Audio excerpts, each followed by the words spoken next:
Welcome back to Face the Nation. We want to continue our conversation now with Texas Republican Senator John Cornyn. Senator, you whip and count votes for the majority. If Republicans vote as a bloc, Democrats really don't have a way to stop the president from getting his nominee, Brett Kavanaugh, confirmed. Can you deliver your party? Well, Neil Gorsuch got 54 votes when he was confirmed, and I think Brett Kavanaugh brings a similar academic and experience background and judicial philosophy that I think most people on my side of the aisle will find acceptable. But I know everybody feels serious about doing their job, doing their due diligence. As you know, the Constitution requires the Senate to provide advice and consent. And I know a number of senators who don't yet know him are meeting him and satisfying themselves.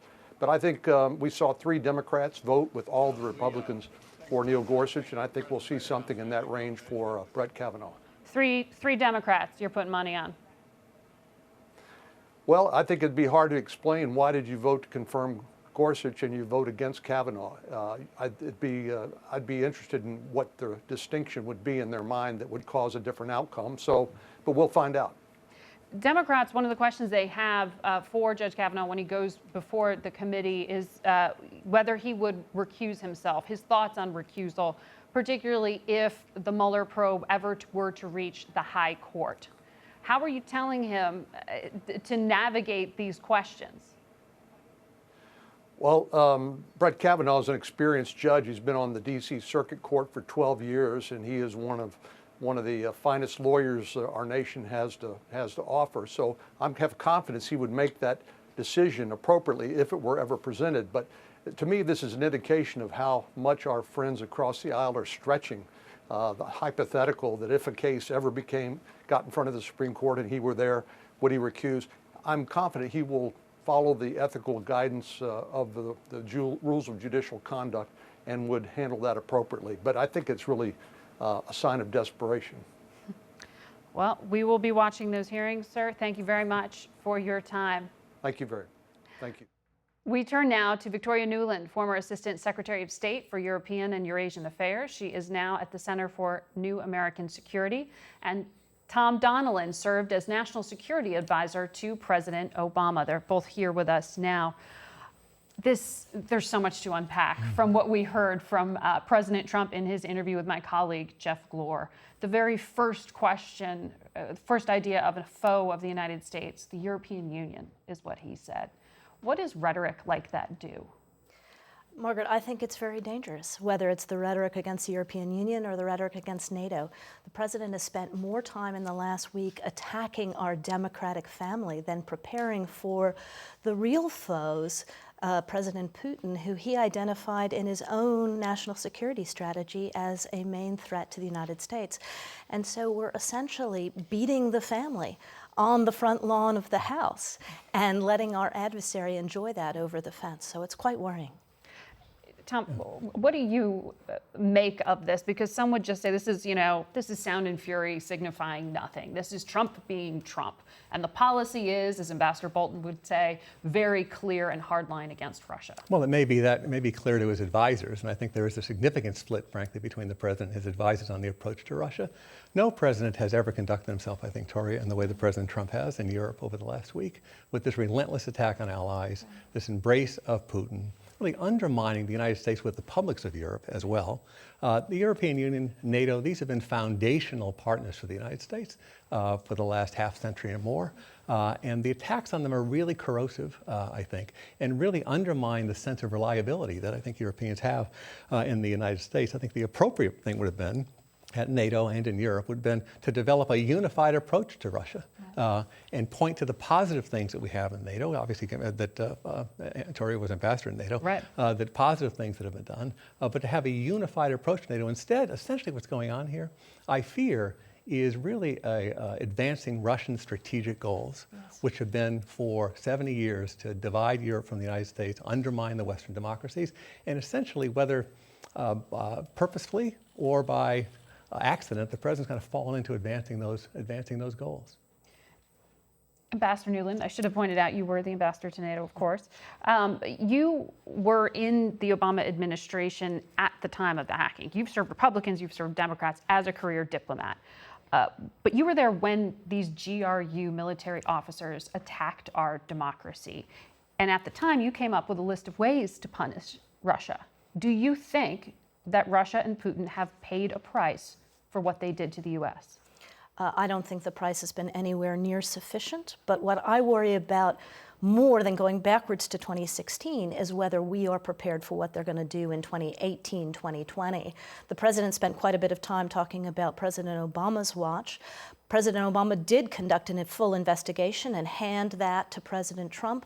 My concern now is we've had a year and a half where the U.S. government, directed by President Trump, should have been leading its own investigation of what Russians, Chinese, other adversaries of the United States can do to undermine our democracy and building up our resistance, our deterrence to that. And instead, this has all been about going backwards. We need to go forwards and make sure it never happens again, including being extremely firm with President Putin tomorrow about real consequences for Russia in places that matter to them, like their economy, where Russia is not doing very well, if in fact this continues in the United States. And it has been continuing, as you illustrated with the quote from DNI Coates. Yeah, and he said something further, right? In addition to that, he said that we're one keystroke away from having the same kind of thing happen in 2018 and 2020 as happened in 2016. There hasn't been anywhere near the all-of-government response that's required to this. We had the United States government come out with an extraordinary set of indictments this week, right?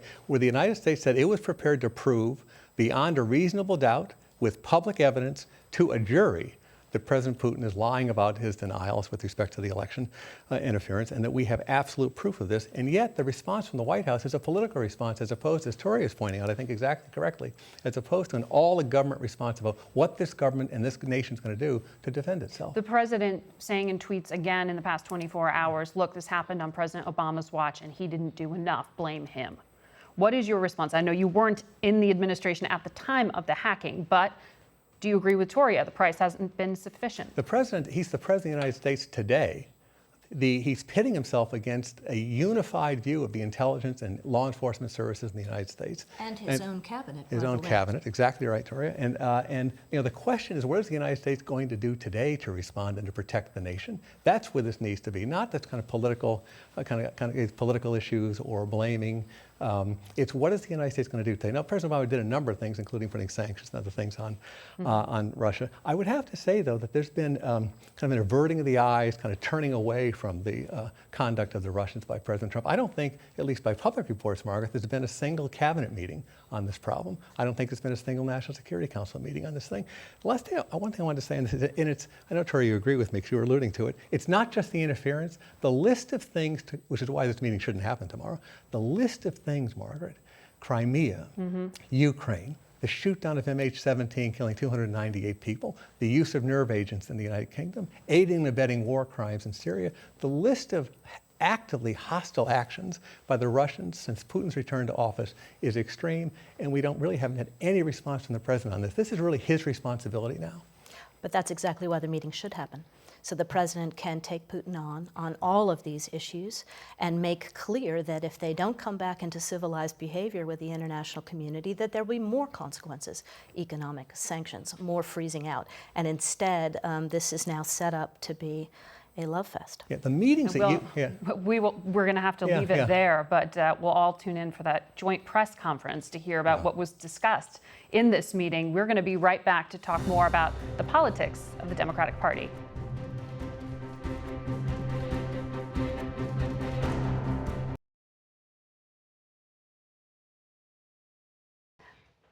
We want to take a closer look now, politics at home and the Democrats. New York Congressman Joe Crowley lost his primary race in a stunning upset to a political newcomer last month.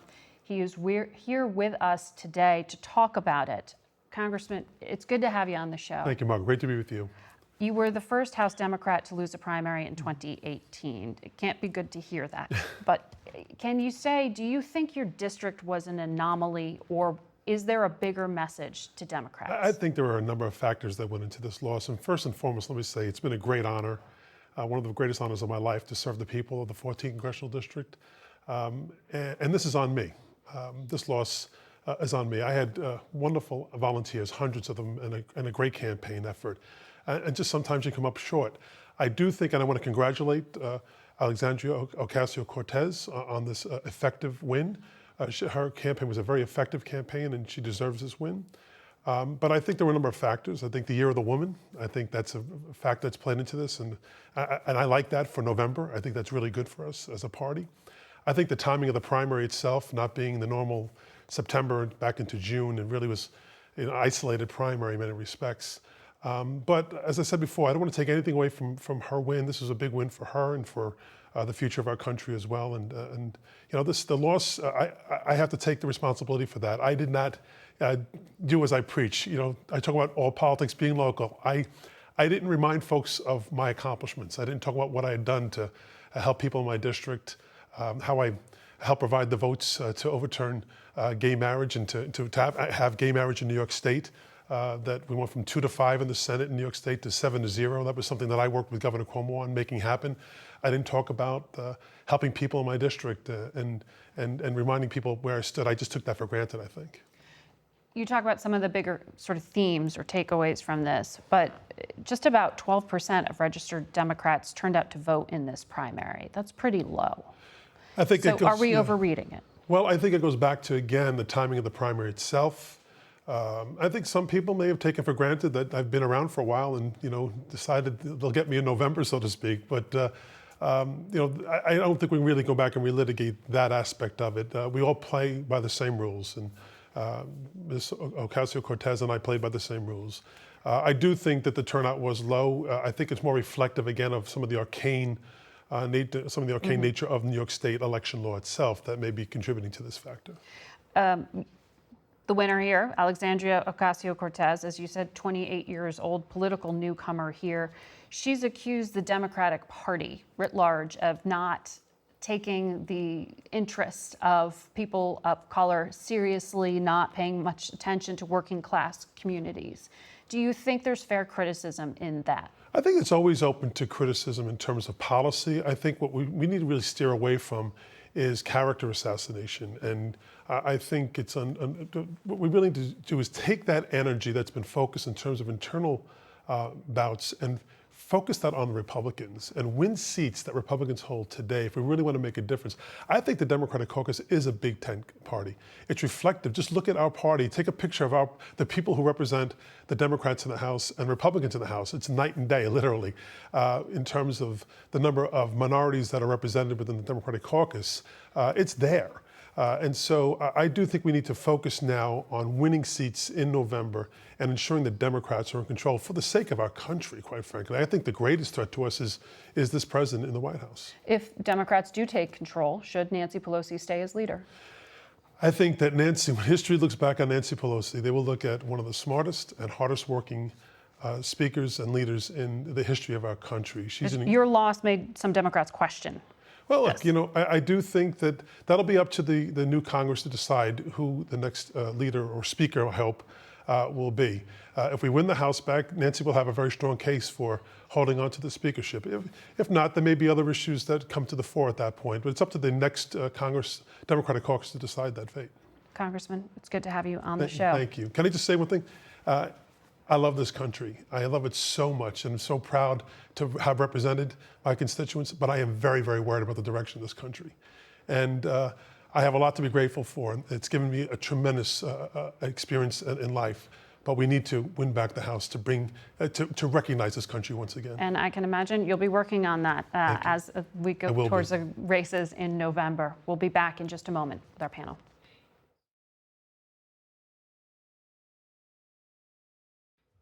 It's time now for some political analysis. Jerry Seib is the executive Washington editor at the Wall Street Journal. Rachael Bade covers Congress for Politico, is also a CNN political analyst.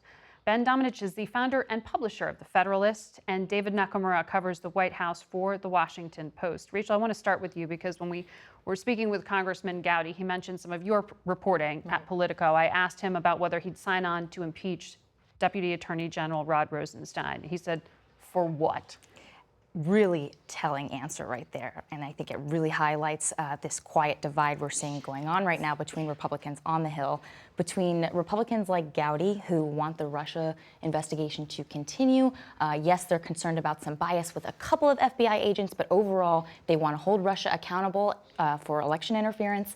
And then the Trump allies on Capitol Hill that are listening to the president. They see this as a witch hunt, and they want it to go away. And so, for instance, on Friday, right when Rod Rosenstein was up announcing, these 12 indictments of Russians, just a few minutes before, conservative Mark Meadows, who leads the House Freedom Caucus, actually had a red folder in his hand on the House floor that would basically impeach Rosenstein, and he's trying to get support for that. And they want this investigation to go away, and so you're seeing different Republicans clash. I think that Gowdy is a bellwether for a lot of Republicans because he is very close with leadership. So I would listen to what he says in terms of whether or not this would go through, and it seems unlikely.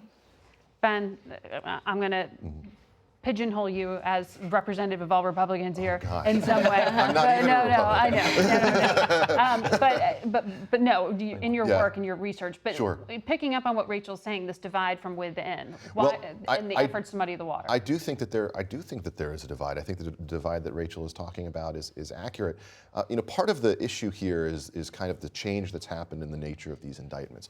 When we originally had these indictments come out in February, they were primarily targeted at social media activity, memes, ads, and fake news that Russian activity was promoting here. Now you're getting something that's more serious, which is actual activity on the part of Russians to phish into DNC servers to try to get emails out of the various people involved there. And the implication of these latest indictments is that the next step for this Mueller investigation is going to be looking at some of the issues that Victoria Nuland was talking about earlier, concerns about the state-level actions of Russians that could have targeted secretaries of state and voting processes. That, I think, needs to be the utmost concern at this point. We can relitigate what happened in 2016 and how much it actually mattered, but what really matters going forward for the confidence of the American people is confidence in the upcoming midterm elections and what that looks like. Republicans, I think, would be much wiser to be engaged on that point as opposed to fighting these kind of internally divisive wars. Jerry, when it comes to the president's meeting with Vladimir Putin, he seems to be saying, this is in the past. Yeah. Now it's about my relationship with Vladimir Putin. Why does he need to bring up this meddling? Well, I think, it's perfectly clear from what Senator Cornyn said, for example. Republicans are saying, look, this is an attack on the United States. It needs to be addressed as such. And I think that the reason to have a meeting is so that you can bring that sort of thing up. I think, one of the interesting things about the indictment was it actually may have been beneficial for the president that it came out before the meeting because it means that he has a reason to raise this with Vladimir Putin. I think it would have been much worse for the president if he had had this meeting and said some conciliatory things about how I don't think the Russians really did this, and then the indictment had come out later. That would have looked terrible. It would look as if he has been sandbagged. As it is now, he has no recourse except to raise it, and Vladimir Putin knows that it's going to be raised. I think it'll be fascinating, as you suggested earlier, what's this going to be like at a press conference tomorrow where they're both standing up side by side, and this is going to be topic A on the list. I don't know how that's going to go, but I don't think it's bad for the president that this is out there because it's clear he has to raise it. But Jerry's right, he has to raise it. He raised it last year in his first meeting with Putin at the G20, but then said, look, he denied it. What can I do? I had to move on. That he's already said that leading up to this meeting No Perry Mason moment. The no Perry Mason moment. Looking at Jeff Glore's interview with the president you played earlier, in one paragraph, the president used the word disgrace 6 times in relation to this investigation and Peter Strzok's testimony last week. 2 times he used witch hunt, once rigged and one partisan. That's 9 different times using words like that in one paragraph to talk about this. This does not seem like a president who's really going there to really hold Putin accountable. And if you look, Trump says, I want to get in a room with these leaders, even if they're geopolitical foes or rivals or enemies, like Kim Jong-un. But with Kim Jong-un, he had a real strong strategy of pressure, maximum pressure, rallying world allies, rallying other countries. Here he went to NATO and had this disruptive moment, seemed to divide NATO right before this meeting. It's very different. We don't even know what his real agenda is with Putin. And I think it's interesting that one of the things that critics keep pointing out is that when the president talks about this, what's missing is some statement of outrage about what the Russians did. It's, in the interview, he says it's the Democrats' fault because they didn't have adequate computer defenses up, and it happened on Obama's watch. I think what people are looking for in many cases here is some statement of outrage from the president of the United States, not about what happened to him, but what happened to the country. And that is kind of a stand-in for the fact that these indictments, even as significant as they are ultimately toothless. I mean, Jeff Glor obviously asked him about whether he would bring up the possibility of extraditing the individuals named. I'm sorry, but that just seems very fanciful to me. We have no extradition relationship with Russia, and so that essentially the rhetoric is a stand-in for doing something that actually matters. David, this complaint at NATO about paying more for your own defense is something we've heard president after president after president. With President Trump, what is it that Americans should know is different here? Why is it a problem when he says it the way he says it? Well, look, the president has been very critical of the allies on trade, on immigration, and now on this defense spending. What is interesting with Trump, though, is that he tends to sort of escalate some sort of problem where a problem may exist, whether it's North Korea's nuclear weapons or this issue of collective defense spending, to a higher level, and then tries to sort of swoop in at the last minute and sort of make a deal or create some sort of pressure or take some action or dramatic step and look like he solved some sort of problem. And he seems to have employed this again here, as he did with the Singapore summit with Kim Jong-un, where we don't know that he's made that much of a difference, but he sort of says at the end, I was threatening to leave, I was threatening NATO, and now they're coming around, they're going to spend more, even though these nations did promise ahead of time, even before he took office, to start spending more. Rachael, if your memory is long enough and you can recall what happened on Monday, we did get a Supreme Court nominee. Yes, yeah. And you heard Senator Cornyn say he thinks he can flip 3 Democrats. Right, and actually one thing that's particularly interesting, Cornyn apparently cornered the minority leader, Chuck Schumer, in the Senate gym the other day when he was on an exercise bike and was like, good luck getting out of this one. Look, Republicans, they actually, they're going to get a victory here. And not just because they're seeming united behind their appointee, but also because Democrats are not united on this. There are about half a dozen Democrats from states that Trump carried in the 2016 election that are on the ballot this fall, and they see potentially the politics are better for them to ignore Schumer and to potentially vote for this nominee. I think one person to watch, for instance, is Joe Manchin, who's from West Virginia. It's a state that Trump carried by 40 points.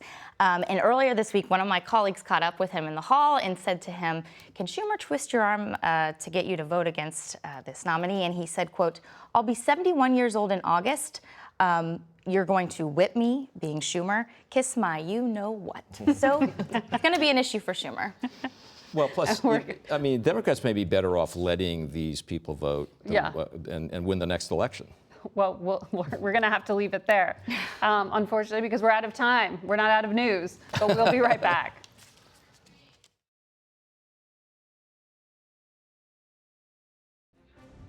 That's it for us today, so thank you for watching. I will see all of you tomorrow morning on CBS This Morning as we continue our network coverage of the Helsinki Summit. Vladimir Putin and Donald Trump meeting tomorrow. For Face the Nation, I'm Margaret Brennan. We'll see you next week.